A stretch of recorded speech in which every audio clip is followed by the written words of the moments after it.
আমার বন্ধুগণ, রাসূল পাক সাল্লাল্লাহু আলাইহি ওয়াসাল্লাম জিহাদের ময়দানে সাহাবায়ে কেরামদেরকে প্রস্তুত করছেন জিহাদের জন্য। সাহাবীরা তৈরি হয়েছেন, লড়াই হবে মুতার প্রান্তরে। 3000 সাহাবীকে রাসূল রিক্রুট করলেন। 1 লক্ষ রোমান সৈন্য, তদানীন্তন পৃথিবীর সুপার পাওয়ার, সজ্জিত অস্ত্র সজ্জিত বাহিনী চলে এসেছে তারা মুতার প্রান্তরে। রাসূল 3000 তৈরি করলো, ওদিকে 1 লাখ আর এদিকে কয় হাজার। হুজুর নিজে এই জিহাদে যাননি। রাসূল পাক বললেন, এই জিহাদের ময়দানে সেনাপতির দায়িত্ব পালন করবে আমার পালক পুত্র যায়েদ। কোথায় তুমি? যায়েদ দাঁড়িয়ে গেলেন। 2 নম্বরে এই জিহাদের সেনাপতির দায়িত্ব পালন করবে আমার চাচাতো ভাই জাফর বিন আবি তালেব। কোথায়? দাঁড়িয়ে গেলেন তিনি। 3 নম্বরে দায়িত্ব পালন করবে আমার সাহাবী আব্দুল্লাহ বিন রাওয়াহা। কোথায় তুমি? তিনিও দাঁড়িয়ে গেলেন। রাসূল তাদেরকে বললেন যে তোমরা চলে যাও, তোমাদের ঘরে গিয়ে বিবি বাল বাচ্চা মা বাপের কাছ থেকে সালাম করে আসো। আমার বন্ধুগণ, জিহাদের ময়দানে সেনাপতি কয়জন লাগে? হুজুর বললেন কয়জনের কথা? 3 জনের কথা। তার মানে হলো কারো বুঝতে কোনো কষ্ট রইল না, এই জিহাদের ময়দানে 3 জনের নাম যে নবীজি ঘোষণা করেছেন, এর ভিতর থেকে একজনও ফিরে আসবে না। বোঝা হয়ে গিয়েছে। হযরতে যায়েদ বলেন, ইয়া রাসূলুল্লাহ, আমার আব্বা জান, আমি আপনার পালক পুত্র, আপনি অর্ডার করেছেন। আমার মা হযরত আয়েশা ঘরে বসে শুনেছেন। আমার তো আর যাওয়ার দরকার নাই, কারো কাছে বলারও দরকার নাই। হযরতে জাফর বিন আবি তালেব চলে গেলেন নিজের বাড়িতে। যে ডাক দিয়ে বলে, বিবিরে, আল্লাহ রাসূল আমাকে জিহাদের ময়দানে সেনাপতির দায়িত্ব দিয়েছেন। আমি তোমাকে বলতে এসেছি, সালাম করতে এলাম। তোমার সঙ্গে একসঙ্গে দীর্ঘদিন আমি ছিলাম, কোন হক তোমার আদায় করতে হয়তো পারি নাই, হয়তো জুলুম করেছি, অথবা আমার দ্বারা তোমার অধিকার নষ্ট হয়েছে। কিছু যদি কোনো ভুল ত্রুটি হয়ে থাকে, আল্লাহর হস্তে আমারে মাফ করে দিও। বিবি বলে, প্রাণের স্বামী, রাসূলুল্লাহ আপনাকে জিহাদের ময়দানের জন্য নির্বাচিত করেছেন, আমি আপনাকে ফিরে থাকতে বলতে পারবো না। সুতরাং আমি আল্লাহর দরবারে দোয়া করি। স্ত্রী হাত তুলে বলেন, রব্বুল আলামিন, আমার প্রাণের স্বামী জাফরকে জিহাদের ময়দান থেকে গাজী বানায়া আমার ঘরের ভিতরে তুমি তাকে দয়া করে ফিরাইয়া দিও। হযরতে জাফর তরবারির উল্টা পিঠ দিয়া স্ত্রীর হাতের উপরে মৃদু আঘাত করলেন আর বললেন, বিবিরে, উল্টা দোয়া করো না, উল্টা দোয়া তোমার আল্লাহর দরবারে কবুল হবে না। যেহেতু নবীজি আমার নাম 2 নম্বরে ঘোষণা করেছেন, আমার আগেও একজন আছে, পরেও আর একজন আছে। ও বিবি, নির্ঘাত ওই মুতার প্রান্তরে আমি শহীদ হয়ে যাব। জনমের মতো দেখা করতে আসলাম, এই জীবনে তোমার সাথে আমার আর দেখা হবে না। আমার বন্ধুগণ, হযরতে জাফরের স্ত্রী কাঁদতেছেন, বিবি বাচ্চাগুলা কান্দে। হযরতে জাফর বলেন, বিবিরে, এই বাচ্চাগুলি রেখে গেলাম, যে রাস্তায় আমি জীবন দিতে যাচ্ছি, এই রাস্তায় আমার ছেলেগুলোকে তুমি তৈরি করবে। সালাম করে তিনি চললেন। বিবি কাঁটা কবুতরের মতো জমিনে ছটফট করতেছে, কাঁদতেছি, আর পিছনে পিছনে ছোট্ট ছোট্ট ছেলে মেয়েগুলি আব্বা আব্বা বলে চিৎকার মেরে দৌড়াতেছি। হযরতে জাফর একবারও পিছনের দিকে তাকায় দেখলেন না কারা কান্দে। হযরতে আব্দুল্লাহ বিন রাওয়াহা তিনি চলে গেলেন বাড়িতে। হযরতে আব্দুল্লাহ বিন রাওয়াহা বাড়িতে গিয়ে, সেই রাত্র ছিল তার বাসর সজ্জা, ফুল সজ্জার রাত ছিল, নতুন বিবাহ করেছেন। বাড়িতে গিয়া শোনেন বিবি কোরআনে কারীম তেলাওয়াত করতেছেন। হযরতে আব্দুল্লাহ বলেন, রুমের বাইরে দাঁড়িয়ে, বিবিরে, আমি তোমার স্বামী আব্দুল্লাহ এসেছি, আমার সালাম নাও, কোরআন পড়া একটু বন্ধ করো। রাসূলুল্লাহ আমাকে জিহাদের সেনাপতি বানিয়েছেন, আমি জিহাদে যেতেছি, নতুন বিবাহ হলো, কোনো হক তোমার আদায় করতে পারি নাই, তুমি আমাকে মাফ করে দিও, আল্লাহর হস্তে আমার উপর কোনো দাবি রেখো না। বিবি বলে, প্রাণের স্বামী, কোনদিন আপনাকে দেখি নাই, কোন রকম একটু দেখেছি, আর আমি মদিনার এক সুন্দরী মেয়ে, আপনি আমাকে ভালো করে দেখলেন না। আমার প্রাণের স্বামী, একবার আপনি ঘরে আসেন। স্বামী বলে, ওগো স্ত্রী, ঘরের ভিতরে আমি যাব না, ঘরের ভিতরে গেলে বলে তোমাকে দেখলে আমার মনের ভিতরে প্রেম ডাকবে, তোমার প্রতি আমার ভালোবাসা জন্মাবে, আমি ঘরের ভিতরে ঢুকতে চাই না। স্ত্রী বলে, প্রাণের স্বামী ঘরের ভিতরে যদি আসেন, আল্লাহর কসম আমি কোনো প্রেম নিবেদন করব না, আমি শুধু প্রাণ ভরে আপনার চেহারাটা একটা বার আমি শুধু দেখে রাখতে চাই, যাতে করে কিয়ামতের দিন লক্ষ কোটি কোটি মানুষের ভেতরে আপনাকে আমি স্বামী বলে যেন চিনে নিতে পারি। হযরত আব্দুল্লাহ বলেন, ওগো স্ত্রী, যদি এই ইরাদা তোমার হয় আর যদি তুমি ধৈর্য ধারণ করে থাকতে পারো, তাহলে কিয়ামতের দিন আল্লাহ রাব্বুল আলামিন আমি যার জন্য জান দিতে যেতেছি ওই মাবুদ মেহেরবান জান্নাতের ভেতরে তোমাকে আমাকে স্বামী স্ত্রী হিসাবে পরিচয় করাইয়া দিবেন। 3000 সৈন্য নিয়ে সাহাবায়ে কেরাম আর এই সেনাপতি সব চললেন। মুতার প্রান্তরে লড়াই হলো। এই লড়াইয়ের ময়দানে হযরতে যায়েদ অনেকগুলি কাফির সৈন্যকে জাহান্নামে পাঠিয়ে দিয়ে তিনি নিজেও শহীদ হয়ে গেলেন। এবার জাফর হাতে তরবারি আর এক হাতে ঝান্ডা নিয়ে এগোচ্ছেন সামনের দিকে। কাফেরেরা হযরত জাফরকে ঘিরে ফেলে দিল। আমার বন্ধুগণ, কাফেরেরা ঘিরে ধরে তরবারির আঘাত করলো জাফরের ডান হাত কেটে ঝুলে পড়লো। হযরতে জাফর এবার বাম হাতে তরবারি উঁচু করে ধরেছেন। এবার বাম হাতে কোপ দিল ওরা।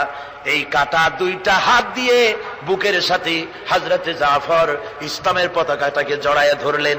পাশের সাহাবীকে ডেকে বলেন, ও রাসূলুল্লাহর সাহাবী শোনো, আল্লাহর নবীকে আমার সালাম বলে দিও আর শোনায়া দিও, জীবনের শেষ মুহূর্ত পর্যন্ত ইসলামের পতাকা উঁচু করে রেখেছিলাম, মাটিতে পড়তে দেই নাই।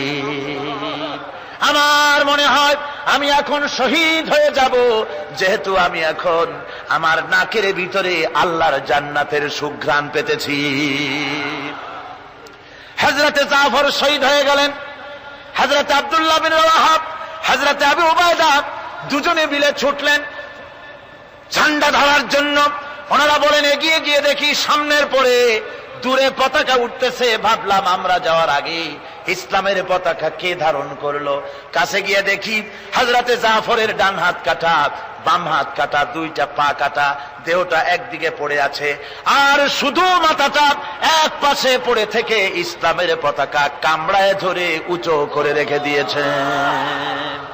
আমার বন্ধুগণ, হযরতে আবু উবাইদা বলেন, আমি হযরতে সাদের, হযরতে জাফরের হাত পা মাথা মস্তক একত্রিত করে তার পা থেকে শুরু করে মাথা পর্যন্ত চুমা খাইলাম। তাকে জানাজা করে দাফন করে রাখলাম কবরের ভিতরে। রাতের বেলায় স্বপ্নে দেখি হযরতে জাফর আল্লাহর জান্নাতের ভিতরে ফেরেশতাদের সঙ্গে উড়ে বেড়াতেছেন। আমি জিজ্ঞেস করলাম, ও জাফর, আল্লাহ তোমার সাথে কি ব্যবহার করেছেন? হযরতে জাফর বলেছেন, ওগো আবু উবাইদা, আল্লাহ রাব্বুল আলামিন আমাকে বলেছেন, জাফর রে, আমি তোমার শাহাদাতে খুশি হয়েছি, তুমি আমার কাছে আর কি চাও? হযরতে জাফর বলেন, আয় আল্লাহ পাক, কিচ্ছু চাই না, শুধু একটা দাবি, দুনিয়ায় তুমি মেহেরবানি করে আমাকে পাঠায়া দাও আর একবার যদি যেতে পারি, তাহলে তোমার দুনিয়ার বুকে তোমার দিন কায়েমের জন্য কাফেরদের বিরুদ্ধে লড়াই করে আমার জীবনটা আর একবার দিয়ে আসি। আমার বন্ধুগণের জন্য আল্লাহ রাসূল বলেছেন, হাদিস শরীফে এসেছে, আমার ইচ্ছে হয় জিহাদ করি, শহীদ হই, আবার যদি জিন্দা হই, আবার জিহাদ করি, শহীদ হই, আবার যদি জিন্দা হতে পারি তাহলে আবার জিহাদ করি, আবার শহীদ হই। যেহেতু শাহাদাতের মওতের মতো এত বড় মর্যাদা সম্পন্ন মওত আর পৃথিবীতে হতে পারে না। আমার ভাইরা, ইসলামের জন্য জান দেওয়ার জন্য, মাল দেওয়ার জন্য সাহাবায়ে কেরাম এভাবে প্রস্তুত ছিলেন। নিজেদের জীবন তারা আল্লাহর সামনে নজরানা পেশ করেছেন, শহীদ হয়েছেন, আল্লাহ দ্বীন কায়েমের জন্য তারা প্রচেষ্টা করেছেন। আল্লাহর পথে যারা জিহাদ করার সিদ্ধান্ত নেন, মহান আল্লাহ স্বয়ং তাদের সাহায্য করেন। যুগে যুগে আমরা এর প্রমাণ পেয়েছি, আর তাই মুসলমানরা কাফেরদের উপর বরাবর বিজয়ী হয়েছে। এই ইসলামকে প্রতিষ্ঠিত করার জন্য প্রয়োজন রয়েছে জিহাদের। কিসের প্রয়োজন? কিসের? জিহাদের প্রয়োজন। সেই জিহাদ করতে কি আপনারা তৈরি আছেন? জিহাদের জন্য তৈরি আছেন? সেই জিহাদ কিন্তু সেই জিহাদ মানে কি? সেই জিহাদের আবার অপব্যাখ্যা করা হয়েছে।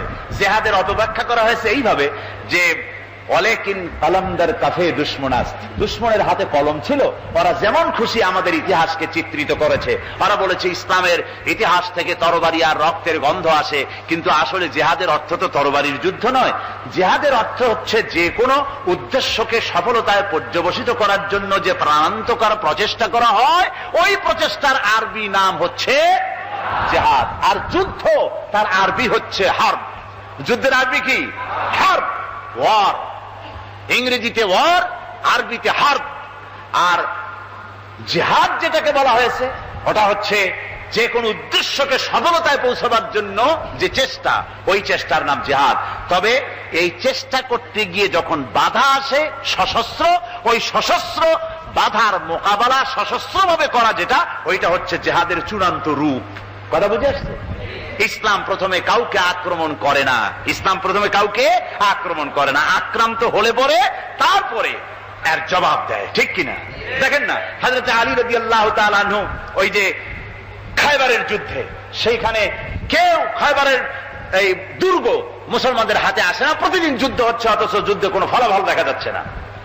ফজরের নামাজ, এশার নামাজের পর হুজুর বলছেন, ও সাহাবীরা, আগামীকাল আমি এমন এক ব্যক্তির হাতে ইসলামের ঝান্ডা তুলে দেব যাকে আল্লাহ এবং আল্লাহ রসুল বেশি ভালোবাসেন, এবং তিনিও আল্লাহ এবং আল্লাহ রসুলকে বেশি ভালোবাসেন, আর তার হাতেই বিজয় হবে।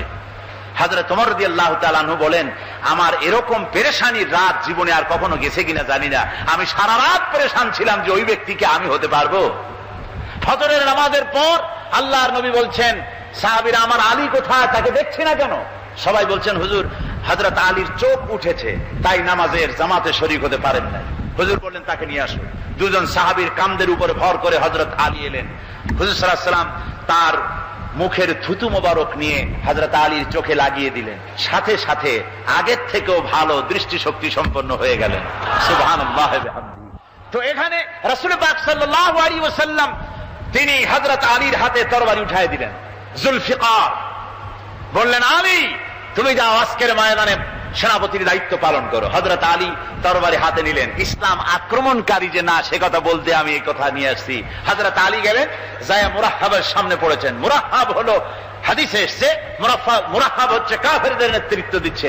মুরাহহাব বলছে, আলী, তোমাকে আমি কিন্তু ভালোবাসি, তুমি আসলে কেন? তোমার প্রতি আমার একটা সফট কর্নার আছে আমার অন্তঃকরণে। তুমি তোমার ছেলে মেয়েকে কি এতিম বানাতে চাও? তোমার বউকে কি বিধবা করতে চাও? আমি তো সেই বীর যে আমার সামনে এসে কেউ কল্লা সাথে নিয়ে যেতে পারে নাই।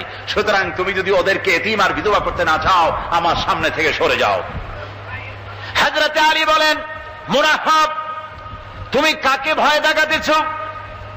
তোমার তরবারি এই সমাজের কিছু কাফেরেরা ভয় করতে পারে, তুমি কি আমারে চেনো নাকি? তুমি কারে ভয় দেখাও? তাম পৃথিবীর সমস্ত কাফেরদের উপরে আল্লাহ রাব্বুল আলামিন আমাকে বাগ বানায় পাঠিয়েছেন। তরবারি দিয়ে প্রমাণ হবে। মুরাহহাব বলে, তুমি আঘাত করো। কয় না, আক্রমণ তো করব না আমি, আগে তুমি করো, আমি প্রতিহত করব। আক্রান্ত হলে পরে তারপরে জবাব দেব। এরপরে মুরাহহাব আঘাত হানতে লাগলো। হযরত আলী সমস্ত রণকৌশল দিয়ে আঘাতগুলি তিনি ফিরিয়ে দিতে লাগলেন। এরপরে হযরত আলী বলছেন, মুরাহহাব, এবার তৈরি হও আমার আঘাত সহ্য করার জন্য। হযরত আলী জুলফিকার তুলে আঘাত করলেন। এক আঘাতেই দেখা গেল মুরাহহাবের মাথা থেকে শুরু করে শরীর টুকরা হয়ে গিয়া হযরত আলীর তরবারির মুঠা পর্যন্ত মাটির ভিতরে গেড়ে গিয়েছে। খায়বারের দুর্গ দখল হয়ে গেল। পরের দিন আল্লাহর নবী বলেন, আলী, শুনতে পেলাম তোমার ঢাল ভেঙে গিয়েছিল, তারপরে তুমি যুদ্ধ করলে কি দিয়ে? হযরত আলী বলেন, হুজুর, কামুজ দুর্গের ওই কবাটটা, লোহার কবাটটা বাম হাতে নিয়া আর ডান হাতে তরবারি নিয়ে লড়াই করেছি। হুজুর বলেন, কি করে? মানুষ কেমনে এত বড় দুর্গের লোহার কপাট হাতে নিয়ে যুদ্ধ করে? একটু দেখাও তো দেখি। হযরত আলী গতকালকের মতো বাম হাত দিয়া ধরেছেন, নাড়াতে পারেন না। এবার ডান হাত দিয়া ধরেছেন, নাড়াতে পারেন না। ডান আর বাম দুই হাত দিয়া সমস্ত শক্তি দিয়ে এমন জোরে টান মেরেছেন, প্রতিটি লোমকূপের গোড়া থেকে ঘাম বেরিয়ে এসেছে, এক চুলো নড়াতে পারেন নাই। হযরত আলীর মুখখানা মলিন হয়ে গেছে লজ্জায়। হযরত আলী রাদিয়াল্লাহু তাআলা আনহু লজ্জা পেয়ে গেছেন। রাসূল পাক সাল্লাল্লাহু আলাইহি ওয়াসাল্লাম বলেন, আলী, লজ্জা পাওয়ার কোনো কারণ নাই, চিন্তা করার কোনো কারণ নাই। তোমার নিজস্ব শক্তি দিয়ে তুমি লড়াই করতে পারো নাই। এত বড় লোহার দরজা নিয়ে, কবাট নিয়ে মানুষ সেভাবে লড়াই করতে পারে না। আল্লাহ তার দ্বীনকে বিজয়ী করার জন্য তোমার ভিতরে আল্লাহ রাব্বুল আলামিন ক্ষমতা দিয়েছিলেন। জোরে বলেন সুবহানাল্লাহ। আল্লাহ রাব্বুল আলামিন এই জিহাদের ময়দানে যখন মানুষ আসে, আল্লাহ তাদের উপরে মদদ দান করেন। আমার বন্ধুগণ, আল্লাহর দ্বীনকে জমিনের উপরে প্রতিষ্ঠিত করার জন্য যদি আমরা আজও যদি ঐক্যবদ্ধ হই দ্বীন কায়েমের জন্য, তাহলে আল্লাহ রাব্বুল আলামিন আমাদেরকে মদদ করবেন। আল্লাহ পাক কোরআনে কারীমের মধ্যে বলেছেন, ওয়া কানা হাক্কান আলাইনা নাসরুল মুমিনিন। মুমিনদেরকে সাহায্য করা আমি আল্লাহর জন্য ওয়াজিব হয়ে যায়। জোরে বলেন সুবহানাল্লাহ। মুমিনদের জন্য সাহায্য করা আল্লাহর জন্য কি হয়ে যায়? ওয়াজিব হয়ে যায়। ভাইরা একটু বৃষ্টি সহ্য করেন না, খুব বেশি বৃষ্টি। আচ্ছা, এটা রহমত। এটা কি রহমত? আমার ভাইরা, জিহাদের ভিতরে সাহাবায়ে কিরাম আল্লাহর জান্নাতে যাওয়ার জন্য তারা জিহাদ করেছেন। তারা দেশ দখলের জন্য জিহাদ করেন নাই। দ্বীন প্রতিষ্ঠার জন্য লড়াই করা ফরজ। দ্বীন প্রতিষ্ঠার জন্য লড়াই করা কি? যেরকম কি? আর এই ফরজ দায়িত্ব পালন করতে গিয়ে যদি কেউ মারা যায়, তাহলে কোথায় যাবে? কোথায় যাবে? ওই শাহাদাতের মওত হচ্ছে একটা সেতু, বা একটা ব্রিজ, একটা সাঁকো। এপারে দুনিয়া, ওপারে আল্লাহর জান্নাতুল ফেরদাউস। জোরে বলেন সুবহানাল্লাহ। এই জন্য হযরত ওমর ফারুক রাদিয়াল্লাহু তাআলা আনহু সব সময় দোয়া করতেন, আল্লাহুম্মা রযুকনি শাহাদাতান ফি সাবিলিক ওয়াজআল মাউতি ফি বালাদ রাসূলিক। আল্লাহ রাব্বুল আলামিন, আমাকে রাসূলের শহরে মওত দাও, আর আমাকে তোমার দ্বীনের রাস্তায় শাহাদাত মঞ্জুর করো। জোরে বলেন আমিন। এটা আমাদের দোয়া, আমারও দোয়া, আমার সারা জীবনের স্বপ্ন, সারা জীবনের স্বাদ, আল্লাহ যেন শাহাদাতের মওত নসিব করে দেন। জোরে বলেন আমিন। এর থেকে উন্নত মানের মওত আর নাই। ওই প্যারালাইসিস হয়ে বিছানায় পড়ে তড়পায় তড়পায় মরার কোন দাম নাই। দুনিয়ার বুকে বিড়ালের জিন্দিগি বছর করার 500 বছর বেঁচে থাকার দাম নাই। সিংহের মতো 1 সেকেন্ড বেঁচে থাকার দাম আছে, ঠিক কিনা?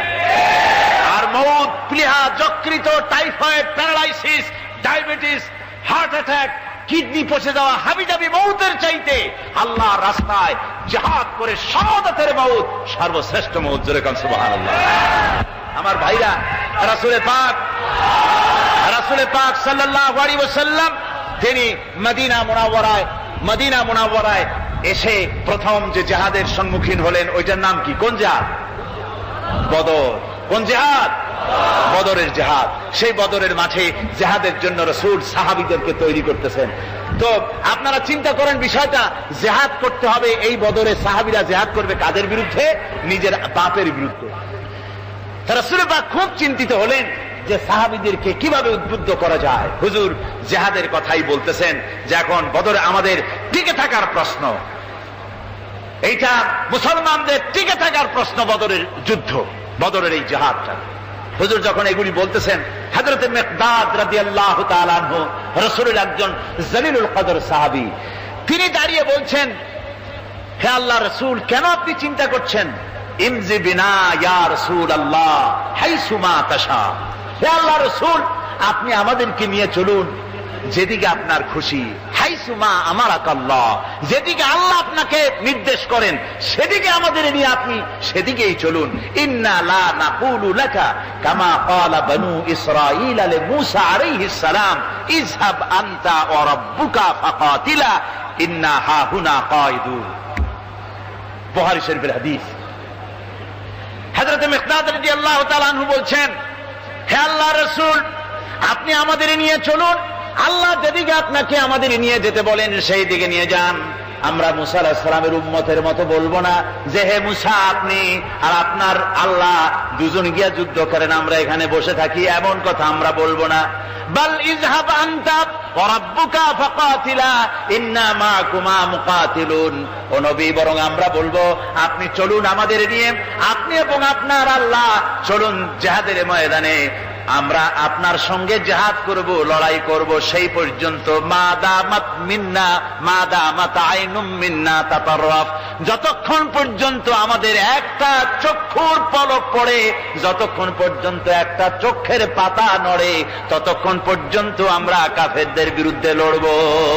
সুবহানাল্লাহ বিহামদিহি, যতক্ষণ চোখের পাতা নড়ে ততক্ষণ পর্যন্ত লড়ব, নিয়ে চলুন আমাদেরকে। হুজুর খুব খুশি হলে, আহারে রাসূল পাক সাল্লাল্লাহু আলাইহি ওয়াসাল্লাম দারুণ ভাবে খুশি হয়ে গেলেন। হুজুর বললেন, ও সাহাবীরা, তোমাদের মানসিক অবস্থা যখন এই, কুমু বিনা ইলা জান্নাতিন, চলো আমার সাথে বেহেশতের দিকে। সুবহানাল্লাহ, সবাই বলেন সুবহানাল্লাহ। কুমু বিনা ইলা জান্নাতিন আরদুহা কারদিস সামাওয়াতি ওয়াল আরদ, সেই বেহেশতের দিকে চলো যে বেহেশতের বিশালতা প্রশস্ততা এই পৃথিবী এবং আকাশের চাইতে অনেক বড়, সেই বেহেশতের দিকে চলো। ফাকামা উমাইর বিন হামাম ওয়া কানা ইয়াকুলুত তামার, হযরত উমাইর বিন হামাম এক যুবক, তিনি দাঁড়িয়ে গেলেন। আমার মুসলমান ভাইরা, যুবকদের অবদান কিন্তু ইসলামে সব চাইতে বেশি। জোরে বলেন সুবহানাল্লাহ। কাদের অবদান বেশি? যে সর্বপ্রথম ইসলাম কবুল করেছে কারা? যুবকরা। হযরত আবু বকর, হযরত ওমর রাদিয়াল্লাহু তাআলা আনহু, তাদের বয়স যুবক বয়স ছিল, যুবক বয়সে তারা ইসলাম কবুল করেছেন। হযরত আলী যুবক ছিলেন, এই জন্য যুবকদের ইবাদতের সওয়াব বেশি। রাসূল পাক বলেছেন, কিয়ামতের ময়দানে যেদিন কোন ছায়া থাকবে না, আরশে আজিমের নিচে 7 শ্রেণীর লোকেরা ছায়া পাবে, তার মধ্যে এক শ্রেণী হচ্ছে ওয়াশাবুন নাশা ফি ইবাদাতিল্লাহ, ওই যুবকেরা যারা নাকি রাত গুজরান করে, রাত কাটায় আল্লাহর ইবাদতে, রাত জাগে আল্লাহর ইবাদত করে। জোরে বলেন সুবহানাল্লাহ।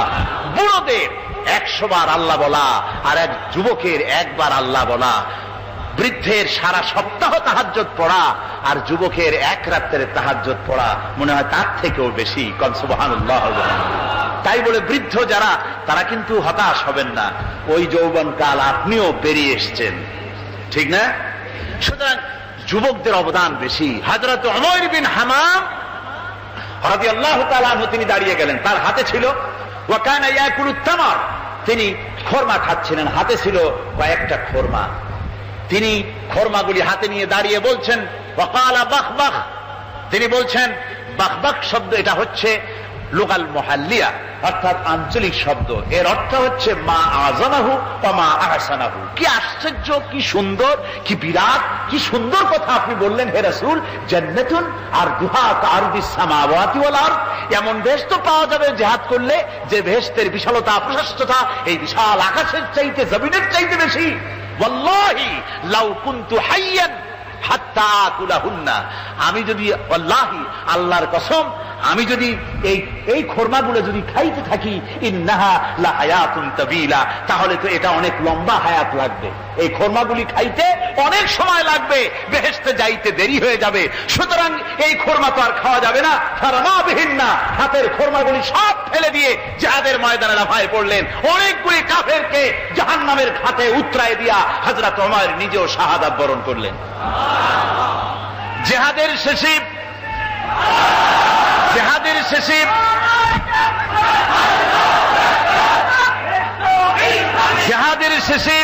শহাদায়ে বদরের সমস্ত শহীদদের লাশ এক জায়গায় এনে সাহাবীরা বললেন, হে আল্লাহর রাসূল, আপনি যখন জান্নাতের বর্ণনা দিতেছিলেন তখন যে যুবকটা খরমা খেতেছিল আর জান্নাতের আশায় হাতের খরমা ফেলে দিয়েছিল, যে এই খরমাগুলি খাইতে গেলে তো সময় লাগবে অনেক, বেহেশতে যেতে দেরি হয়ে যাবে, এই কথা মনে করে হাতের খরমা ফিকে ফেলে জিহাদের ময়দানে এসে শাহাদাত বরণ, যে যুবকটি জিহাদ করেছিল তার লাশে সেও শাহাদাত বরণ করেছে।